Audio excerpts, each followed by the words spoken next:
ever notice how almost nobody wants to admit that they're a bad person, except the ones who do seem almost pure evil? You got to wonder how it got to that point, because nobody's born evil, right? It's got to be gradual.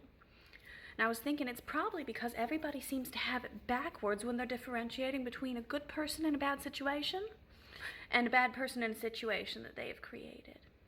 Because they end up enabling the bad person who has learned through time that they cannot tell the whole truth of the actions that they have taken, because you're never going to be able to believe them when they acted out of rage. They know they were fully justified based on the assumptions that they didn't have all the facts to, but they're going to end up stretching the truth to make you believe them. Everything that they do on the surface makes it seem like they're a wonderful person, whereas the good person knows that in order to grow as a person, you have to admit your faults and your shortcomings, and while you do that, everybody in society looks down on you and only sees those faults and shortcomings while saying, only God can judge me.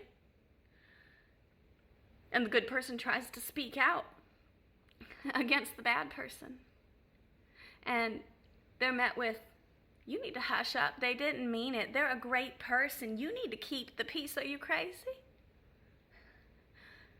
And they get full-on imposter syndrome, because every time they think they're doing the right thing, everybody around them tells they're wrong. And the people who are actually doing the wrong things get all the validation, get all the support. They get defended to the death from people who just don't know the full truth, because the bad people won't ever tell you the full truth, because to do that, they would have to admit to the world and to themselves that they're not as good a person as they thought they were.